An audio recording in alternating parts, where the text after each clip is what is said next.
Hello, everyone! Welcome to another episode of Static Shift Resonant Frequency. This week, we're taking a behind-the-scenes look at Episode 6. Let's pretend we don't exist.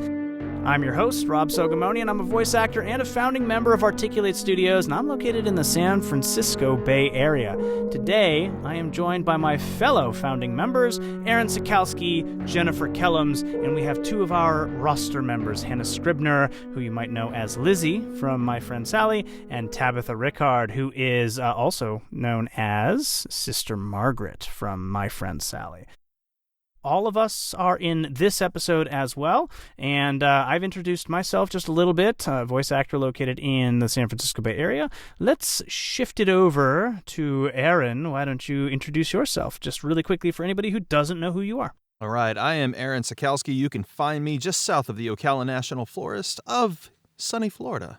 I am a amateur-ish voice actor and amateur-ish demo Aaron producer. is a full-fledged professional voice actor, yeah, I'm in and this also thing. a full-fledged Rewind. demo producer, Rewind. engineer. Full time. Come on, Yes. man. There are no Stop rewinds it. in this, Tabitha. All of the I know. bloopers are in. We But can't he go can back. do some sound effects, rewind, and then we can go reintroduce backwards. himself. What's Aaron, why don't you introduce yourself? Yeah, I'm Aaron Sikowski. I'm from Central Florida. I'm a voice actor and I'm a demo producer. I'm an audio engineer and all the fun things. And I love you guys. And moving on. Absolutely. We're going to shift over to Jennifer now. Why don't you give us a little bit of information about you? Hello, I'm Jennifer Kellums from sunny Palm Springs, California, where it finally cooled off. During the day, I'm a speech pathologist. By night, I'm the VO fairy godmother, bringing all of your magic to all of your voiceovers. Why don't we give that one another try? Fairy god brother? I know. I'm What was that? bleh. I'm a speech pathologist that can't talk. It's all good. It happens to the best of us. VO fairy godmother, I think, is what you were going for there. Yes, sir. I I love it. Hannah, who are you? And what brings you to our fantastic podcast this week? This is such a deep question. Who are you? I'm like, who am I, Rob? Let's talk about that. And for all of our viewers, please tell me, who am I? My name is Hannah. I was going to say I was a desert rat, but like I'm not from here, but it feels cool to say. So I'm like, I'm a desert rat. And then I was going to say I like cats, but I didn't mean for that to turn into a haiku for everyone. So I'll leave it, right at that. Damn, that also rhymed. You're a poet, and you didn't even... Wow, we're off to a really terrible start this Poet, you didn't know podcast. it. It's because we don't have our queen, Tiffany, with us, and we don't have our showrunner, Jason, so we're just running amok. It's amazing. It's amazing. Tabitha Rickard, tell us a little bit about yourself, and what brings you to Articulate Studios, and what brings you to our Static Shift Resonant Frequency. I'm Tabitha. I'm from the Land of Oz, Australia, Ballarat, and I'm a professional voice actress, and presenter, and was head poached by Articulate Studios, I don't know, and thrown into the wonderful world of what is Static Shift. So here I am. I would say the wonderful Land of Oz, but you already live there, so... Yes. Yeah. Anyway, we're here to talk about episode 6. Let's pretend we don't exist, and I really am going to be pretending that I don't exist after this intro. But let's get started. We don't have our showrunner, so we're not going to be able to ask any fun questions about lore this week. We're just going to kind of focus on performance. And one of the performances that I really want to kind of highlight is Hannah's. Hannah plays a character, Tatiana / Lynn, and she is... There's a little bit more going on with Lynn that we'll find out a little bit later on in the season. But we start with Lynn and Mitch is played by me, and I go into a very weird, well, I guess for me it's pretty normal. It sounds like me when I'm just in our normal meetings, space, where I'm kind of a really... lack of a better term, I'm a creep.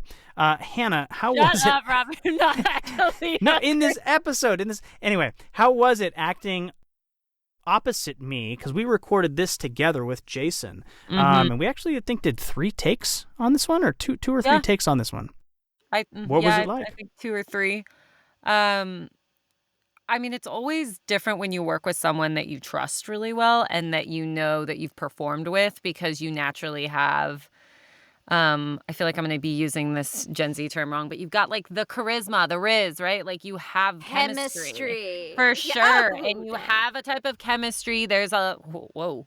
You have a type of chemistry. There's the actual performance itself is fun to do. But this was cathartic, right? It's so nice as a woman to play a part where you get to yell at somebody, and especially if they're a man, and especially if they're your friend. I'm just kidding. But truly, it was very cathartic because you know what? That's one of the cool things about acting, I think, is so many women can relate to having some like creepo talk to them, and even in a work situation, like whatever, right? And how often do you actually get to say what you want to say or relive out that moment in a way? I mean, as somebody who lives the way I do, I live that way constantly. But if you're in a work situation, you don't always get to be like, ew, stop saying that. So I don't know, just from like, I don't want to be like from a woman's point of view. But I don't know. It was a fun thing to play. However, I don't know. You were so good and easy to work with, but it was funny seeing you go there because all jokes aside, I'm like, you're so far away from being creepy. So to see you be like, was truly a testament to your acting and also like the trust, that we have. Well, thanks, Hannah. I really appreciate that. But, sometimes I think you really get my tail wagging. And anyway, it was... That statement will stick with me for the rest of my life. Like I just really appreciate how Jason was like, I want you to be as gross and creepy as you possibly can, Rob. And I was like, heard. Yeah. I got you. I got you, fam. And I think you played off of me very well. And as a guy who doesn't like to see creepy dudes hitting on women and just being weird, it was nice for me to get my ass kicked. Or I mean, it sounds obviously with an audio drama or this kind of a production, we're not able to see what's actually going on, so we have to kind of go by sound. And it literally sounded to me like either you put him in a headlock, or you shoved him up against a wall, or you shoved me up against a wall, with like the flat of your, forearm into my neck. And it was like a, stop, which I love. I thought that was fantastic. Sounded great. The acting was great. And despite that, I still tried to invite you back to my place. You did. And that's not far off from like in real life. You know what I mean? So I'm like, 100%. I understand. But, it's so funny because I was going to say, throwing a deep question back to you, Rob. But I was just thinking about when you were saying, like, relating to this character is probably tough for you, right? Because, like, you're not a creep in real life, And you have to find some way to, I'm sure, like, rectify that worldview. And do you think a lot of it is, like, this almost reaffirms for you the way that you would interact with a man, like, as, like, an ally, right? As somebody where you're like, that wouldn't be cool with me. This isn't okay type of thing. And I think about how I wonder if that's, like, the way that you had to relate to it, if that makes any sense. Like, these are all the things you wouldn't do, and therefore, Absolutely, and I'm sure I'm creepy to some people, and I don't think that can be avoided. But I would like to think that I'm not as much as I can be, because when you're. So I guess this is a weird way to come about it, and this is probably getting a little too introspective for this particular podcast. But if you're interested in somebody, you want to try to figure out ways to. Maybe that's even the wrong. You want to invite them over to do things with you, and if they say no, sometimes that means they're not interested. Sometimes it means, hey, I'm not in a space in my life right now where I would be interested. I ask people to go do stuff all the time. I'm like, hey, and I don't have any ulterior motives. It's literally like, hey, do you want to go see a movie? Hey, do you want to go grab coffee? Hey, let's grab lunch. Hey, do you want to come over and watch something here? I love entertaining. Like, that's just who I am. So if I want to be friendly with you, or if I want to take it further, or I just want to explore, I'm always going to be like resistance movement. Absolutely. Yeah, 100%. If I want to start a resistance movement, I'm gonna invite people over and be like, hey, I'm cooking something for dinner. You want to come over? And I'm not like, the intention is never, hey, I'm cooking some food. You want to come over and have some fun later? Like, I'm literally inviting you over for dinner, and if you want to come over for dinner, great. Like that's the extent of my. I can't think that far ahead. Totally. So, but I do have friends where I've been out with them who are women and have had some people be really, really weird, and I do my best to insert myself in between, the weird, creepy guy and them. So I guess, it would be nice if I could watch them kick their ass. It would be awesome. I haven't seen that yet. You got to hear me and live through it, okay? I'm like, come on now. You got like a first-hand experience. Which sounded great. And yeah, I generally do make a lot of lewd jokes, and I hope that never comes across as creepy and, serious, because that's very rarely my intent. But yeah, I don't generally act like a sleaze ball when I can that's help not your it. general MO. You know what I mean? Not generally. Sometimes, And Lynn's got you, man. She's a cool character. I like that character a lot. She's really cool. She's got a lot of really badass 100% vibes about her. Lynn just kicks my ass, which I loved. And I think that it's also a testament to your acting ability. Thank you. Because you're a lot more laid back than Lynn is. Lynn is very mission focused, it seems, at least in the scenes that we've seen her in. So for me to see you, Lynn is also very direct and to the point, where sometimes you tend to meander a bit, which is I love. I think it's great because you're setting up context for a story or context for a point. Lynn doesn't have any of that. She's just like, here's the mission, here's what we're doing. Like let's go. Totally. So it's definitely a different pitch, different energy, and different tenor from you, which I think is fantastic. Thank you. Yeah. She's really detail-oriented, and I am not detail-oriented. So I can appreciate and admire a lot about her as a character. She's quite sharp, but not as sarcastic as me. So I think there are some, fine points there, and I like a thorny woman. I appreciate that. I do. Sleeping Beauty was a reference to Hannah. Actually, everybody, the thorn jungle is allegory for getting into Hannah's personal space. That's exactly the what only it was. way in, guys. Yeah. I'm going to shift over to Aaron and Jennifer. Aaron's camera just died, so we'll see. Is he back? He is back, but his camera's being wonky. So we are going to shift over to Aaron and Jennifer, and I'm sure his sound will work fine, which will be great, and I know Riverside will upload everything, so it'll work fine. But Jennifer and Aaron, we shift over to you after Lynn kicks Mitch's ass, and you guys are kind of conspiring a bit in Matt Kaufman's office. Tell me a little bit about Matt and Jerry and what they're plotting here. I mean, clearly Matt is, he's getting ready for this meeting.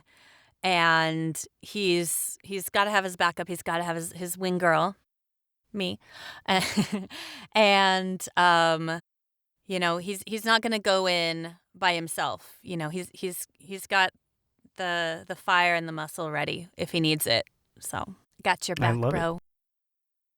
And Aaron, when you were coming up with this, you're clearly plotting to kind of catch whoever was dropping those packages off at your door in the act. Tell me about your mind space or your head space when you were coming up with this this particular thought process for the character being a little bit sneaky like this, because it doesn't seem like this is something that Matt necessarily does very often. He's very detail. He picks up on a lot of details, but is this something that you would think that Matt has done before, or is this something that you think is kind of he's being a little shady here? Honestly, I think Matt's really good at setting the scene, regardless of if he needs to be somewhere to catch somebody in the act. It's kind of a reverse role here. Rather than setting himself up, he's setting the person coming to see him up. It's almost like it's almost like the Fred plan to lay the Scooby trap out for the monster, And Lynn almost would have gotten away with it if it hadn't been for you meddling detectives. I love it. And then it's great the way that Jason kind of wrote the descriptive dialogue to kind of get us into you putting yourself into essentially a corner is the way that I imagine it, where you have a sight line to the door, you have a sight line kind of to the hallway, but you're out of sight as far as anybody coming up would be concerned. And then the fight, or the you spring the trap, I should say, and kind of the interaction between Matt and Lynn or Tatiana is really well done. I like the efforts that you guys put into it. And for those of you who are listening who don't do voice acting yourselves, efforts are the sound effects that we make when we're in a scuffle or getting punched or... So I'm just beating the shit out of both of you in this episode. Like, I'm just like, yeah! Like, I'm just being the ultimate little sister right now. I'm like, you, and then you. I'm like, wow, really at my best in this episode, folks. Hannah Really. definitely kicks some ass in this episode, but Matt does kind of get the one up on you because, I imagine he put you into a headlock in this one because he says, I've got 80 pounds on you, and he's kind of like, holding you so you can't run away. But it sounded like a scuffle, which I like. So tell us a little bit about those efforts. Is that something that comes naturally to you, or are efforts a little bit more difficult for you all to do? So I have experience with efforts, only because, like, I'm a dad, and my son and I, still to this very day, we still screw around like we're, players in Street Fighter. So as I embarrassingly say that out loud. Hadouken! Sure you can. I mean, and plus, having Jen and I both have done efforts in a video game before, and there's a lot of instruction behind it, because you'd be surprised how much you can just kind of let out of your mouth if you throw a punch or a kick, or you have to jump or land or catch an elbow or, catch a punch to the face or whatever. I mean, one of the funny moments for me in recording that part is when Matt goes, "Miss," and I envision in my head like he's got her in this like, bear hug hold, and then he just gets this whiff of perfume, like, lady, got it, and then just lets her go. Like, okay. And then she hits him with the old things. Like, what are you, 50? No. Yeah, It's like I love Dexter's. that It's reaction. like Dexter's Lab. What are you, 50? Nah. So the reason I ask is, for me, I know you guys, actually none of you have hung out with me in real life yet. I'm very quiet when I'm not talking. So I don't make efforts, like just in normal conversation, or if I'm the type of person who likes to observe what's going on, and I'll definitely interact. I'm not shy. I'm not saying that I don't interact with people when I'm around people, but like some people, like they'll get up and you'll hear them go, as they're standing up, or they'll stretch and they'll go, whatever the case may be. I don't. Like, I'm just quiet when I'm eating. I don't make noise when I'm like interacting. I don't make noise. It's not my natural state to vocalize the feelings that I'm feeling. When I trip, like I'll make noise when I'm tripping, obviously, but I don't like fall and go, and like, I feel like in my day-to-day interactions, that's almost overacting, like trying to play up what's going on. So for me, when I'm doing efforts, I actually am very far outside of my comfort zone, because it's not something that I just naturally do. I don't burp. Like, when I burp, I don't make noise. Right? So I'm not like your stereotypical guy who walks around, brah, like, I don't do that. It's just not something that my body does. Dude, that's my daughter. My daughter perfect. does that. She would absolutely school me in a belching contest, because it's just not something I do.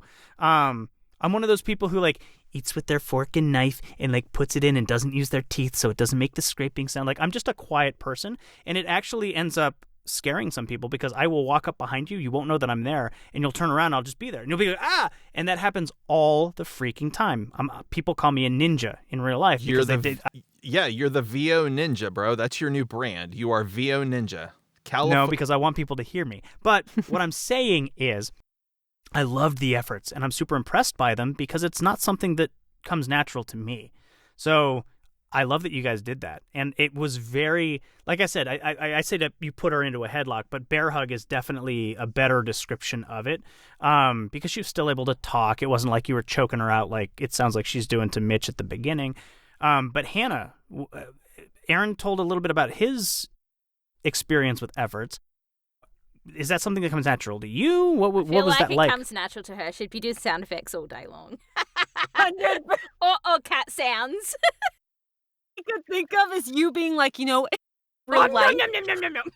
Totally. She's like, I'm so quiet. And I was like, oh my God, you learned so much about your friends. Truly. Where I was like, wow, I'm so picturing that. And I was like, damn, I'd be making sound effects for shit that doesn't exist. I'm so obnoxious. I wake up and I'm like, like without a doubt, like 10 out of 10. I am so obnoxious. Like, I always want to be such like a cool, hot, mysterious girl. But I'm like, Rob. Like I just can't shut the fuck up. Like I want to be so mysterious and cool, but you would hear me coming You'd from be giggling 5 miles as she's away. creeping behind you. Yeah. Like you would hear dunk, dunk, dunk. I come with my own walla. Like me even my own little holy sound. Yes, that's literally me. Exactly. I know that's what I sound like. So yes, the efforts. But actually, I do relate to you a little bit, Rob, because sometimes fighting efforts are a bit challenging for me. Other efforts are like I don't know, any type of non-lexical here. A little non-laxative for you people. Non-laxative, yeah. A little articulate joke for you folks if you really keep up with us. But sometimes Rolling fighting. your mustache. Yes, I am.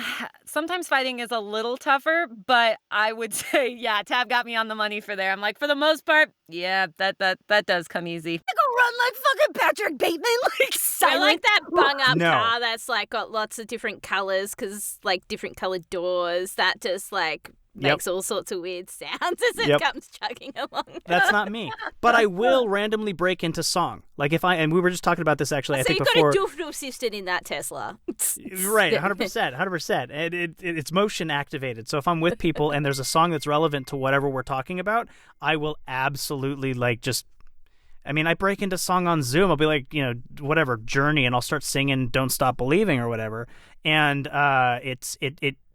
but I don't, like, if I'm just there, you'll probably forget that I'm there because I'm just like in the background, like do until you hear this like song start up. Yeah. Anyway, welcome to. We're not going to get into that. All right. Why did it just make me small on my screen? I have no idea what's going on. Our cameras are going wonky today. Poor Jason. He'll watch this and he'll be like, so this is what happens when I'm not here? Everyone's gonna face palm on this one. The conversation shifts, and we find out a little bit about Matt's history, a little bit about Tatiana's history, and kind of what brings them together, which is, I think, setting us up for some pretty cool stuff in the future. What was it like? I know Jason doesn't really. Obviously, if you're doing voice acting, you're not going to get a lot of background on your characters necessarily anyway. You're going to get a script and you're going to read it and you're going to kind of have to come up with some of the stuff on your own. Was any of the stuff that was revealed in this episode anything that you guys had given consideration to? No, it wasn't. And I'm gonna start theory crafting here in a second. So I want your guys' opinions first. And Jason can't tell me I'm wrong today. So this is all canon. You mean, like, did I expect for my character to go the way that she went? Like, as far as, like, the... She comes from a rich background. Her dad was Then I guess, higher yes, up. I did. Yeah, Okay. I guess, yes, I did. I had quite expected, because when I first saw the specs, she came in as Lynn/Tatiana, so I was like, yes. I was like, what's going on here? So I had a feeling that somewhere she was going to make, like, a 180. Or at least come full 360 with both parts of her. I was trying to picture, I don't know, somebody that has a lot of different identities. And I think that goes into, Jason and I had a conversation about, Tatiana smokes, right? It's the one thing that's consistent if you're constantly changing identities and you maybe have one habit that crosses over with all of them. It would be like cigarettes, right? So that was a really fun way to look at her and look at her habits probably affects a lot of her patience because she does not have a ton of patience with Matt. It gets better, But in the beginning, she's like, I have zero patience for this guy.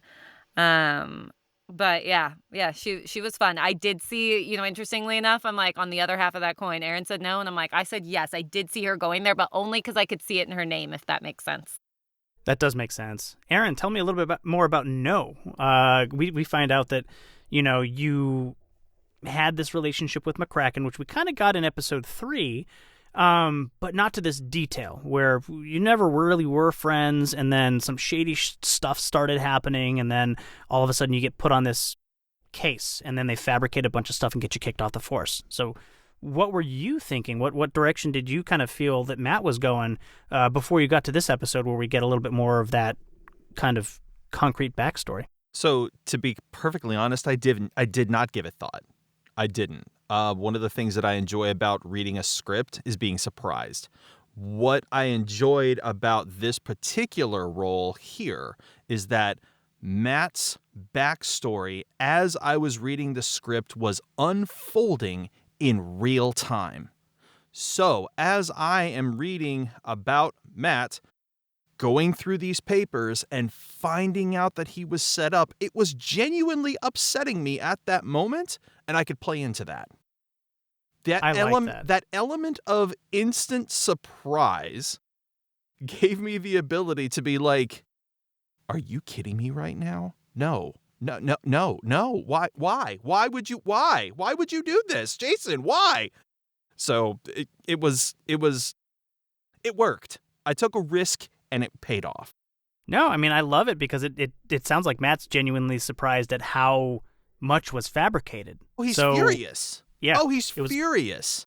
And great. His life had already unraveled, and then it's like, well, here comes Lynn to kind of kick him while he's down with these documents. I'm like, oh, why? Why would you do this to me? Damn it, Lynn. And I'm not 50. It's like, and that's love. You got to toughen up. You know what I mean? So now, one thing that I'm going to touch on, because I was reviewing the script before I watched or listened to the episode, and also because I'm doing all the IMDb crediting for all of us. Thank you. I noted that there's one line where Lynn's name changes to Tatiana. I mean, it's obviously after she's introduced as Tatiana, and then it goes back to Lynn for the rest of it. So I'm wondering if that was intentional, and I'm just throwing that out there for any theory crafters other than me, or if it's just, he's just specifying that her name is also Tatiana. I don't know, but I've got some theories going on about that. I do wonder what Maestro was thinking. I have no idea. That's so interesting. I love that we also don't know, and that's part of the fun that I think people need to understand, is this is also literally from Jason's brain, like in Harry Potter, when they literally have like the pensieve. I'm like, it's just like we're just in there all of a sudden doing our thing. Now we're living in Jason's, I don't want to call this a dream. It's kind of scary. I wouldn't want this to be my dreams. I don't even listen because it scares me. So like in Jason's nightmare light, nightmarette. All the world is static shift, and all the men and women merely players in Jason's play. But yeah, I think that's a very fair comment. Like, we don't know what the next episode is when we're recording this episode. So everything that we're experiencing is just this little bubble. And then we get another little snippet, the next one. So we're also guessing along with everybody else. Which I actually really like. And I love that it gives us the ability to kind of jump in and out of roles. I know that Aaron, Jen, Hannah, Tab, to some extent, you guys have characters who are kind of continuing characters. I guess to a certain extent me, but we haven't quite gotten there yet. But I like being able to jump into being this weird, creepy, dude at the beginning of this one. I like playing the young kid in the beginning with Uncle Larry. I don't have, and in the previous episode playing, I don't remember his name, but the character where he's having these dreams and he's having these nightmares. They're all distinctly unique characters. Corey, you're right. Yes, Corey. I love it. But also Dr. Ross, right? Like, you've been Matt Kaufman. You're also going into another section where you're bringing that character back. Maybe Corey comes back. I don't know. I haven't gotten there yet. I don't think I don't think I've played I don't think I've played the same character in more than one episode, which I really like because it lets me kind of flex the creative muscle, right? And that's not to say that I don't feel like any of you guys are being creative, because you guys are also building your characters and taking them to different places. As Aaron said, you're kind of learning some of this backstory along with them, because like Jen said, we don't really know what's coming. But I like to theory craft, and I want to focus on one little bit of theory craft here, because it's relevant to Tatiana, which is, dun, dun, dun. generally speaking, a Russian-style name, I would imagine, right? Would most of you agree? We also have Tatiana's father, who was rich and has a trail of bodies back to when he was 19. We also have Dr. Petrovich, who is for some reason trying to experiment with these frequencies to cause something to happen. But we don't know anything about what caused Dr. Petrovich to become this single-minded and focused on these experiments that she's working on, and what do the experiments mean. So I'm wondering if maybe Tatiana's father and Dr. Petrovich have some history. How cool would that be? And I really started kind of thinking about that after we got into all of the Uncle Larry stuff, which we talked about on Resonant Frequency a couple of episodes ago. And I think after we were done with the episode, where did I put that? I put it in one of our chat channels. We have a Discord, and we were chatting about this. Oh, right, episode 2. When Chris is talking about this weird random guy came up to me and handed me a note, and he looked like he was 10 years older than he actually was. I was like, holy crap, that was actually Larry, wasn't it? And Jason gave me the thumbs up, and I was like, oh my God, they're all connected. So I'm starting to be like, I wonder, number one, if Tatiana's dad has anything to do with Uncle Larry. I wonder if he has anything to do with Dr. Petrovich. Is Tatiana's last name Petrovich? I can just see you with a board with all the pictures and the red yarn, making all these connections. I truly am. Yes, I wanna truly see am that the guy. board. Yeah, well, maybe it's Turn your camera around. Straight out of Alan Wake. Straight out of Alan Wake. My camera's actually mounted to a thing, so I can't on this one. But at some point, you might be able to see my vision board. My vision board. All right, let's move on. I love theory crafting. I just love coming up with the different angles, and I think that comes from my history of being a Bungie software fanboy. There's all kinds of connections all over the place, so we always are looking for things like that.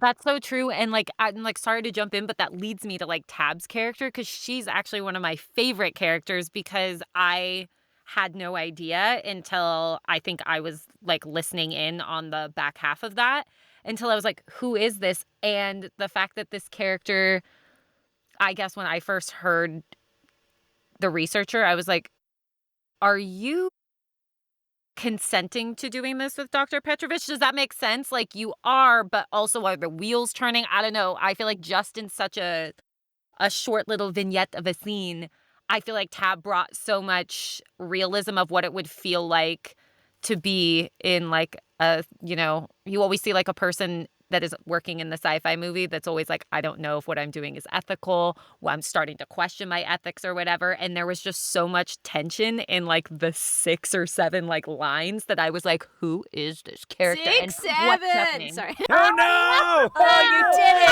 It went there. I'm sorry. I'm sorry. No. I'm sorry, but maybe that's why there were 6 or 7 lines. Oh my We're gonna God! go into theory crafting there. Hannah is Gen A or whatever the generation is that's doing that 6, 7. I'll never forgive you. I'll never forgive you. Speaking of tension, I love it. We're going to go viral now because we said that, so it's all good. The interwebs will pick up that we just mentioned. Probably 6, will. 7. Hashtag. That's gonna be one of the things I clip for a reel for sure. Is that your kid is going to be like, Mom, you're so cool. Yeah. Oh my gosh, we do it for the Riz and we do it for the gram, right? All right. Before we get to the researcher, I love that you brought that up because Too the researcher old for this in podcast. I'm too old for it. You and me both, buddy. Ugh. Blah, blah. Where were we? 50? We were talking about. Yeah. Sorry, dude. We were still reeling from the obnoxiousness. You just missed of this Tabitha generation, just wrecked you, my dude. Tabitha just wrecked you with a reference to the episode. Did you hear? No, I did not. She said, "What are you? What are you 50?" Sometimes. From the episode. It was a straight quote. She said the thing. Said the thing. Said the I thing. love it. I love it. Arnar. We were talking about some of the backstory stuff. We were talking a little bit about this invite now.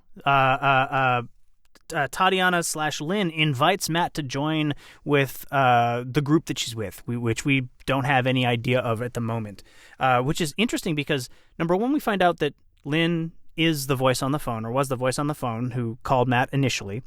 Fun fact, it actually wasn't Hannah who did that voice. It is not me. It was not her, but it was Danielle Card. Hannah actually hadn't joined as a member yet, or as a roster member yet. Danielle did the phone voice, and then Danielle actually had to step away because she had another baby, and so we needed an actor to fill in for that role, and so Hannah was able to do that, and so great job, Hannah, taking Danny's role. Good job. I'm kidding.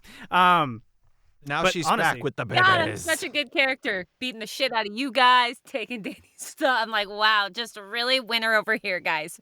No. David articulate. No. And Danny literally exists to be our phone voice because she was also the receptionist. Poor Danielle. She has I like know. no named characters. Poor Danielle. And we have so much skill between, like, all of the women in our group are so talented. Jennifer is amazing. Tabitha's amazing. Hannah's amazing. Danielle is amazing. Tiffany's the queen. Yeah. Tiffany's the queen. Teresa, like, everybody in our group is amazing. All of the women have. I wish I was half as talented as any of you, because then I would still be. You are. Don't No. feel, You both don't, are. Don't, You guys don't are feel, amazing. Hey, look, dude, don't feel bad. If you can't be half as talented, at least you're half as tall. That is true. That is absolutely true. Except maybe Tabitha. I think she's the only one shorter than me. Yeah. I'm not even 5 foot. I'm 4'9". Oh my gosh, Tab, I always envisioned you as like 5'10". Like Really? Really? Yes, you look so tall in your pictures. Like, check this boss lady out. And in the booth, because her camera's So low. short. Yeah. When she stands up, she looks like. Absolutely. I do that on purpose to give me height. Yeah. Yeah, I No, love it. I'm ridiculously short. Yeah. And I think Aaron, are you the tallest? No, Jason's No, got me by like Jason. a centimeter. He does not look tall. I didn't think he was tall. He is like I think Jason he's does not look tall. Imagine him being 6 foot something, actually. yeah, I think he's 6 exactly. I'm 6'7". 5'11". Shut up. Jennifer, are you? I know Jennifer's Jen very is tall as built well. like a Victoria's Secret model. Stop Jen it. No, literally that's has lies. legs for days. That Lies. bitch is built. No, she's so pretty. No, I'm built exactly like my Mexican heritage intended. I'm an olive with eyelashes. I'm round and I have big eyes. No, Jen is literally built like Heidi Klum. She'd just be walking down the street looking like that. It's so tough. I'm like, is the air clearer out there? Like, is that so nice? Like, it must smell so nice up there and be able to see everything. You know what I mean? Versus, like, when I first, like, I think about me first getting shortlisted, I was like, what'd you call me? Like, that's the perfect sense. I If probably only, then come I up could to wear Jen's heels. kneecap. I am and 5'10" me, and a her half. shin.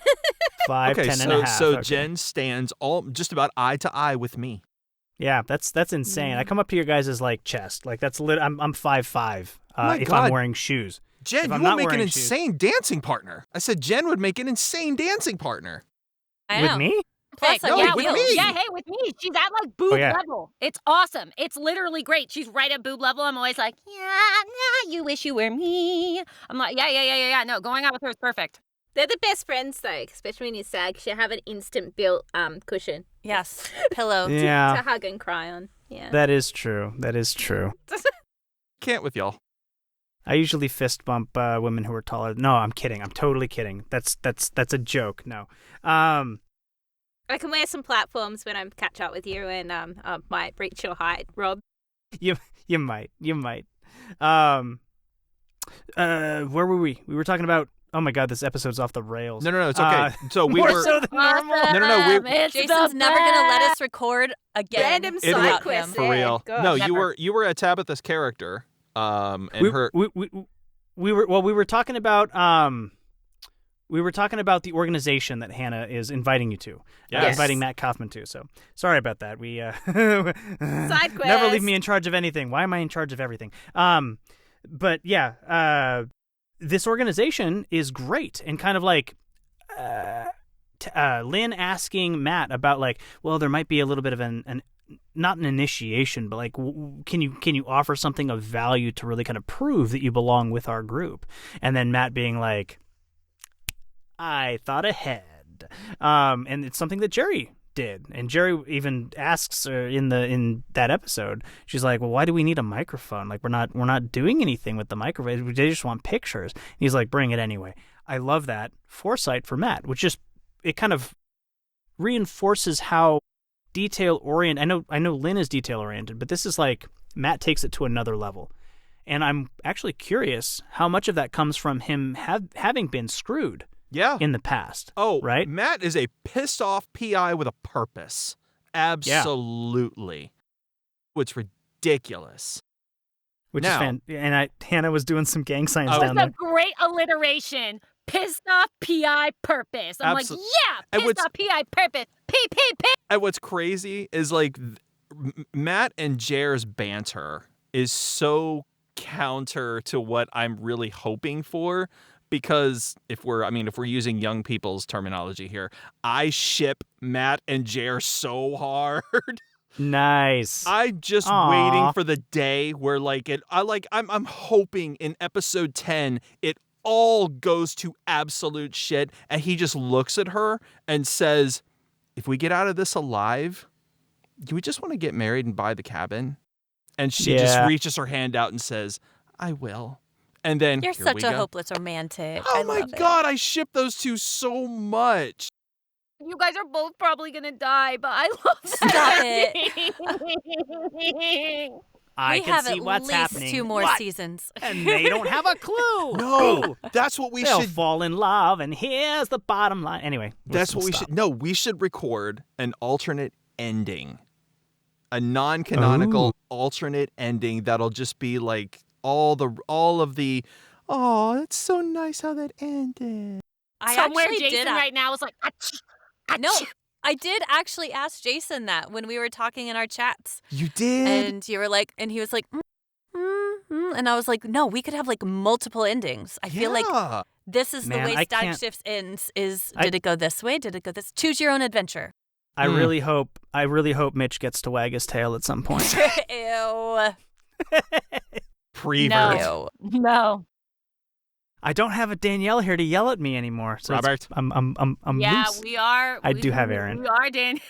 We are Danielle free tonight. was gonna which say, means you it can't could get Danielle really that tonight. bad. No, I can't No get Danielle Danielle that tonight. Oof, and there's nobody to moderate this. No, Oh, it's this is it's all me, and I'm left to my devices.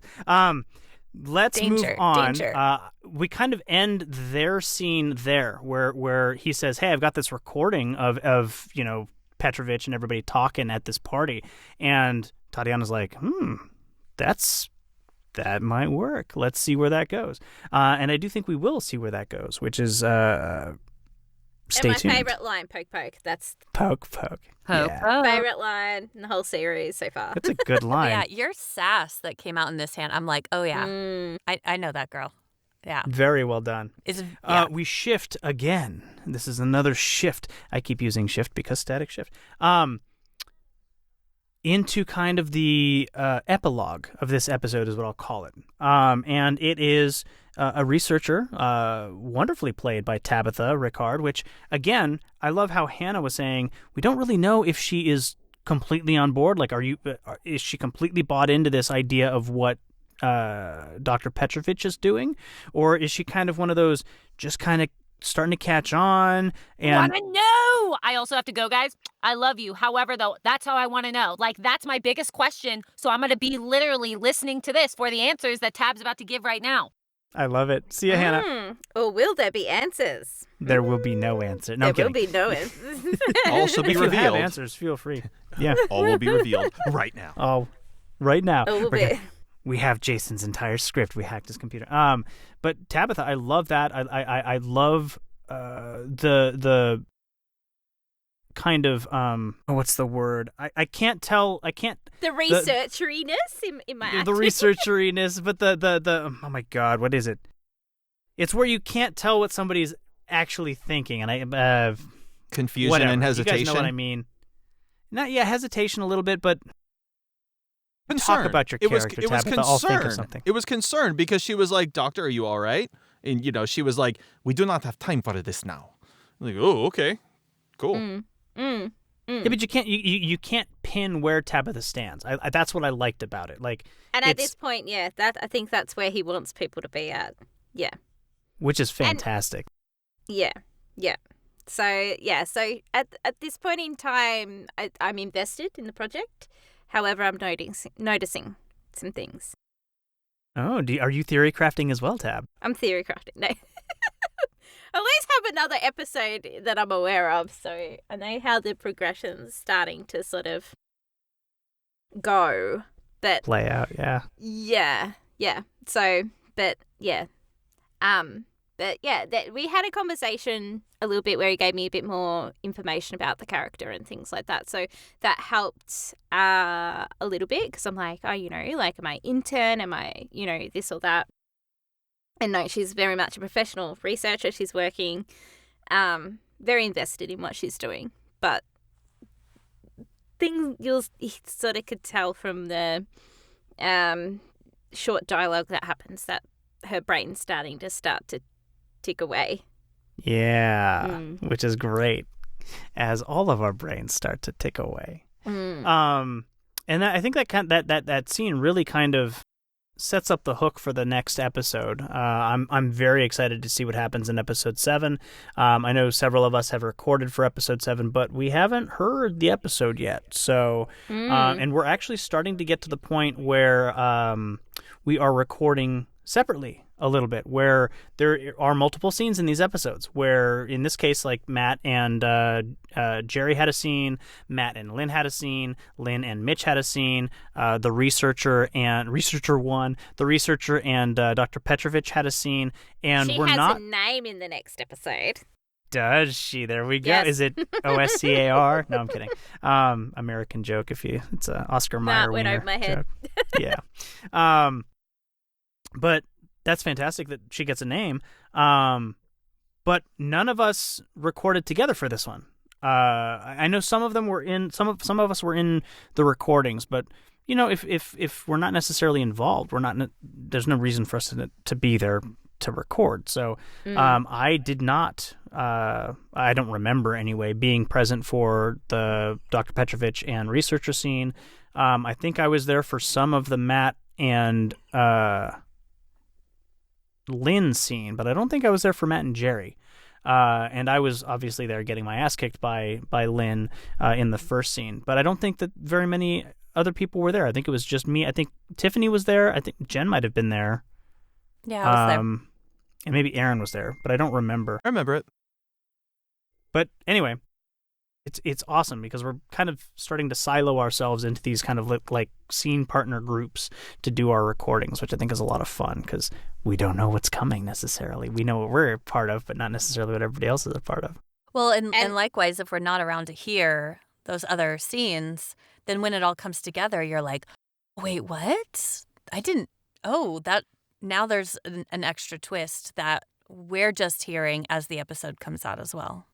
Which I love. Mm-hmm. I love it. Tabitha, And you were going to say something? I was going to say, I think that, like, even recording the next Sally, I think there's some secret scenes. There are. This is true. that the people that are only in those scenes know about because it's not in the master script. Oh, well, I can't wait. Now I know that there's another episode of Sally coming out. It actually has a new name too. The title is going to be different. Oh, okay. Dun, dun, Okay. dun. So it's still a Beat Frequency episode, but it's not My Friend Sally Part 2. No. I can tell you it's My Friend something, but I'm not going to tell you what the something is. Oh. But we're keeping the My Friend theme going. But yeah, Moniker or whatever, yeah. Yeah, Okay. Very cool. And I'm still hoping that Jason will approve it, but we'll premiere that after episode 8 of our main line. And this is also I'm excited because I get to play a character that is, again, 180 degrees from who I am as a person, which Yeah, I so he love tells those us. characters. But Yeah. you know what, dude? Yeah. You are such a remarkable actor that I know you'll pull it off beautifully. Mm-hmm. I appreciate that. Absolutely know that you can pull that off. And if not, there's always pickups. Of course there is. True. Does anyone else have anything that they want to contribute to this Resonant Frequency episode about Let's Pretend We Don't Exist? No, I'm just really excited to see where it goes. Yeah. So I think it's too. just unveiling so many layers at this point. Yeah, and I think this, much like episode 3, this is a very, very nice setup episode. This episode will not be without consequences. I love it. And I love how it. funny is that? The third one will have consequences. The 6th one will reap consequences. It's perfect. I wonder if the 9th one will also have Oh, consequences. absolutely. If series over the past 4 years have taught us anything, is that the episode leading up to the season finale is just got this epic build up, and it like leaves you right at the end going, "No, I can't wait another week." And now that you've said that, the whole, like, there's going to be, like, this huge letdown, and it's just going to have, like, the whole happy ending at the end. Pink Pony Club. I'm gonna. Oh, anyway. And resolve. And the next season is something completely different, like the British shows. 100%. Next season is all about cakes. What is like it? the Great British Baking Show? Downton Shift. Downton Shift, yes. Excuse me, Muffy. All right, well, if there's nothing else, this has been Static Shift Resonant Frequency for episode 6. Let's pretend we don't exist. We hope you've enjoyed joining us, and if you have any comments, questions, theories, or just want to send us a quick note about Static Shift, you can email us at staticshift@articulate.studio. And that's articulate with the number 8, not ATE. So if you would like more information about Articulate Studios, please visit us on the web. Articulate.studio is our website. If you'd like to inquire about working with any of us on your voiceover projects, please send an email to contact@articulate.studio, again with the number 8. We look forward to bringing you episode 7 next week on Wednesday at our normal scheduled time of 7:47 a.m. Pacific time. And we will talk to you later. Have a great night, everybody. Goodbye, everybody. Bye. Bye.